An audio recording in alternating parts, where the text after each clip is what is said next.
Eh bien, bonjour à tous. Eh bien, on peut dire que pour les marchés, la crise du Covid est terminée, hein. On a largement dépassé tous les plus hauts niveaux de février 2020, avant la crise, largement pour les actions américaines, pour les actions européennes aussi. On est à plus de 6150 points sur le CAC 40. Donc un très bon début d'année, un très bon premier trimestre. Et pour les marchés, effectivement, c'est terminé. Alors pourquoi? Parce que d'abord, on a trouvé des vaccins. Donc les marchés anticipe une reprise économique qui aura probablement lieu dans les prochains mois et elle sera forte, hein, a priori, vu tous les retards qu'on a pris. Cette embellie boursière aussi, cet optimisme des marchés s'explique aussi par le fait que les gouvernements ont agi massivement. Ça, on le savait, puisqu'ils l'ont fait pendant la crise de 2020 et ils ont continué à aider les entreprises et les ménages. Mais ça a été encore accentué par le nouveau plan de relance qui a été décidé aux États-Unis, hein. Ça veut dire que les Américains vont avoir mis pas loin de 4 000 milliards de dollars sur la table pour les prochaines années pour stimuler et investir dans l'économie. Alors les autorités des banques centrales et les gouvernements ne veulent pas recommettre les erreurs qu'elles avaient commises en 2008-2009 après la crise financière où elles avaient arrêté un peu trop vite la stimulation. Bon, maintenant, on peut se demander si ça ne va pas aller trop loin non plus cette fois-ci, parce qu'il y a d'autres questions qui se posent. On commence à avoir des petites tensions inflationnistes un peu partout. Les prix des matières premières remontent très fortement. Il y a des pénuries dans certains secteurs. Et donc, les marchés commencent à se demander si tout ça n'est pas un peu trop et ça ne va pas recréer un peu plus d'inflation que prévu. Est-ce que les banques centrales ne sont pas trop laxistes? C'est pour ça qu'on voit les taux américains remonter sensiblement depuis quelques mois. Et puis aussi, il va se poser la question tôt ou tard de qu'est-ce qu'on va faire de toutes ces dettes. Et il y a une petite musique qui commence à sortir sur le fait qu'il va falloir taxer, monter les impôts pour les entreprises, ça c'est dans le programme de Biden, monter les impôts aussi pour les plus riches, pour les ménages aisés, faire des taxes spéciales Covid.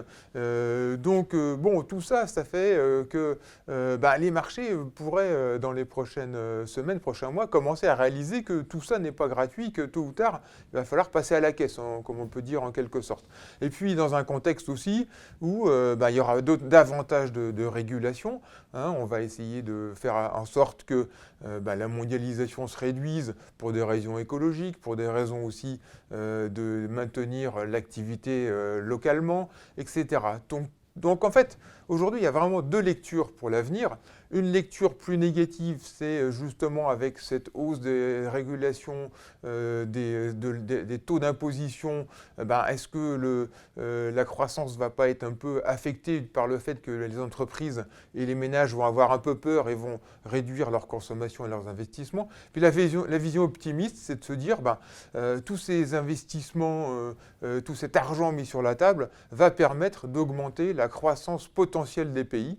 Et ce qui fait que on va se retrouver dans des économies qui vont changer, qui vont être plus vertes et qui vont être encore plus numériques, etc. Donc ça, c'est la vision positive. Et d'ailleurs, il y a des motifs d'espoir, hein, parce qu'on voit bien que finalement, on a trouvé un vaccin en moins d'un an, alors que ça paraissait incroyable. Donc ça, c'est la vision optimiste. Donc les marchés aujourd'hui sont plus calés vers cette vision optimiste. Alors nous, on se dit que, bon, entre les deux, il faut peut-être être aujourd'hui un petit peu plus prudent. On n'est pas sûr que ce soit que la version optimiste qui l'emporte. Et puis aussi, surtout, que les marchés sont devenus un peu chers, hein. Les niveaux de valorisation, quelles que soient les métriques qu'on regarde, c'est assez cher. Alors la métrique la plus utilisée, c'est les PER. Le marché américain, qui est le marché directeur dans le monde, aujourd'hui, c'est un PER de 22, 23 fois les résultats attendus pour cette année. C'est vrai qu'ils seront en forte hausse, mais là aussi, c'est déjà un peu dans le marché. Donc, nous, on se dit, aujourd'hui, autant prendre un peu de bénéfices, réduisons le risque, on saura réinvestir si jamais on a plus de visibilité ou si jamais il y a des phases de correction. On reviendra vers les actions. De toute façon, on ne les abandonne pas parce qu'on est plutôt neutre par rapport à nos allocations stratégiques. C'est vrai que c'est la classe d'actifs la plus intéressante pour le moyen terme, parce qu'aujourd'hui, les taux, ça ne rapporte pas grand-chose et il y a des risques que ça remonte même un petit peu. Donc tous les marchés obligataires sont vraiment pas très intéressants. Il y a peut-être deux classes d'actifs qui sont un peu en retard et délaissées ces dernières semaines. La première, c'est l'or et les métaux précieux, enfin surtout l'or, hein. On était à plus de 2000 $ l'once l'année dernière. Aujourd'hui, on est autour de 1730. Et là, je pense que peut-être c'est des zones intéressantes pour recommencer à investir sur cette classe d'actifs. Et puis les obligations émergentes qui ont été vraiment délaissées, qui ont souffert de la hausse du dollar et de la remontée des taux aux États-Unis.